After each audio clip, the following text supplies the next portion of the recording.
Hello, Knights fans. Back with this week's edition of the FDU Men's Basketball Report with Coach Greg Herenda on this Valentine's Day edition. Happy Valentine's Day. Happy Valentine's Day to all our fans and loved ones.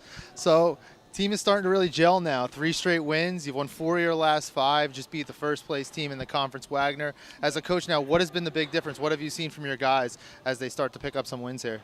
Quite honestly, I just think it's experience. This team has been put together in a different way over the last month, and I give the kids all the credit because we're just gelling. Like you said, the kids know their spots. They know where the ball's supposed to be. Defensively, our rotations are better. But quite honestly, Brian, our crowd the other day just took our team to a different level, which I think is part of college basketball, and it's a big part that I hope continues here.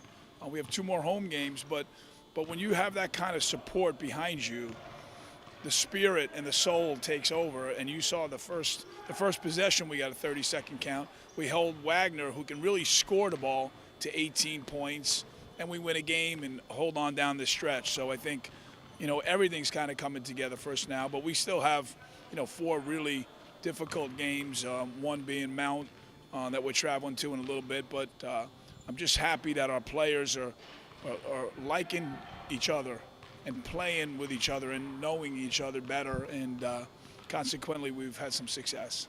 Yeah, I mean, does this team remind you of anything like the 2016 team that got hot down the stretch, a younger group that really took hold in the second half of the season and carried that momentum through the NEC tournament? Do you see any similarities there? The only difference is that team we had for the whole year, so it took longer for that team, quite honestly. This team has been put together over the last month. When Darian went down, it changed the face of our program, and each face of our program has stepped up in a really special way. But yeah, no, there's similarities. But before we can get to that, we got to just take care of our business one game at a time. We've been a good road team. We're 3-4 on the road. Still the Sacred Heart game early in the year is still, I can't get rid of that game. So we could easily be 4-3. If Pat McNamara makes, and I'm not putting on Pat, if we pull out Central, then you're 5-2 on the road going onto the road this weekend. So we've always been good on the road, but we have to go down to Mountain, which is really difficult, and Brooklyn's really difficult. So no one's handing out anything here in the NEC, but I like how we're trending, so to speak. Yeah, so first up is Mount St. Mary's, the defending NEC champs. Right. You took care of business against them here for a big win that kind of kick-started the momentum there at the Rothman Center. Now you're going up to Knott Arena, a very difficult place to play where they don't lose very often. Right. So what will be the keys for your team to go up there and complete the season sweep? We have to get off to a good start, and we have to defend and guard. It's all the same things in basketball. And 2 years ago that was the game that triggered our championship run. We went down there and we held them to 56 points. So that's nearly impossible to do. We played well there last year, and we're right in it to the last minute. So, but we have a lot of respect for Mount, but I have a lot of respect for my players. So we're not, we've played in a lot of tough venues. Mount in our league, I guess maybe Mount and Wagner or St. Francis. The league's turning into a fun league, man. It really is. I just wish the rest of the nation would know about it, and we're trying to get that word out. But I've been in the Big East. I've been in Conference USA. I've been in the Ivy League, the Patriot League. This is a great league. So playing in really good venues like Mount St. Mary's is going to be exciting. And then after that, going over to Brooklyn is a totally different atmosphere, but a real cool atmosphere, and another great team in St. Francis, Brooklyn. Definitely. I mean, this week's been kind of exciting. I mean, it started with the game Sunday. You beat Wagner here in front of a great crowd at the Rothman Center, right. CBS Sports Network. Mike Holloway wins an award for College Sports Madness NEC Player of the Week. Yeah. Darnell Edge getting a lot of accolades. Obviously, the free throw streak, he's now #1 in the country in free throw percentage. Just talk about and free throw percentage. Did you win an award or anything? No, not yet. We'll work on it. We'll get us you and I something soon. I'm waiting for that day. When okay.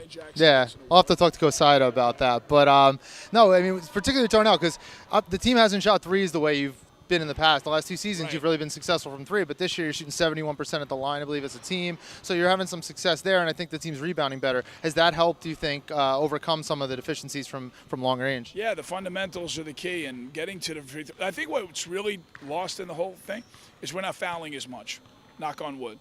So when you can keep your opponents off the foul line, take away their easy baskets around the hoop, and defend the three-point line, then you're going to have some success. And we're doing that to a relative position. But I just think our success is that these kids just play hard. They're resilient. They've got talent, but they like each other.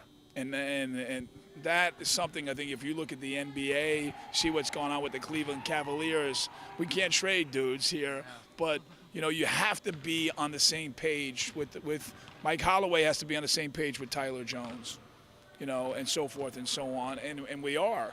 It's a close, and I'm not saying this because we're winning now. We've been this way the whole year, but now we're, able to win some more games. So when you have that success, then all the good feelings come out. But we still have to remain very, very focused and hungry in this league. If you stop doing those two things, you're gonna get popped, and that's not our goal.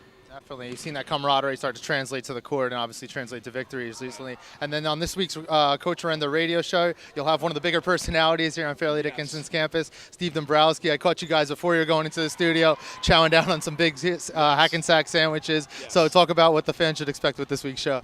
Well, really, Steve is really he's the emblem for our campus coordination and athletic advancement and bringing everybody together. And he's been a great hire. He came in here in September. He's all over the campus, and he's trying to unite athletics and the other side of the campus. And it showed the other night. We had President Capuano front row.